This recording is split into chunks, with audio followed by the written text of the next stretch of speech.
Ngasi ekoi Honorable Governor Ma'am si koi International Meitei Christian Youth Assembly ki taraf tagi koina handak laiba Christmas siga mari leinana koina Christmas si koi tawzararoi tawbadabu Manipur gi santi sigi matangda santi thuna hanjinba yana na bagi damakta madam da koina appointment amakak sik tawzarbada madam na harau appointment se piraga ngasi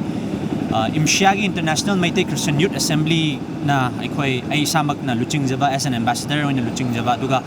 advisor ani yaubiraga aikoi tongan ba phampuri ba sing koi mioi taruk na sabat team mama aikoi ngasi se madam una ba changjaru bani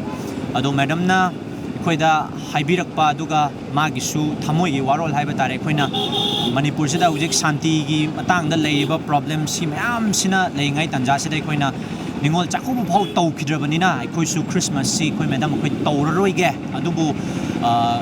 prayer service machama kari gi damak tono haiga di Manipur da santi hanjilak pase yam thuna hanjilak pa yana na ba prayer service macham tangdi aikoi taujaningi na aikoi na Barveli haijaru ba matam da madam na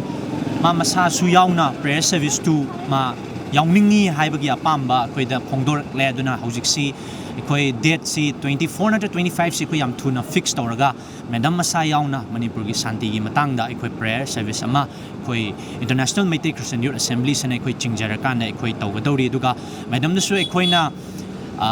akan ba waron nataba aikoi na yamna mangonda santi piba yaba duga mangonda su relax oiba yaba duga mana problem yam che thengnai ni na mangonda su aikoi na function ba yaba mong da aikoi na ngasi haijaru bu kanda madam na su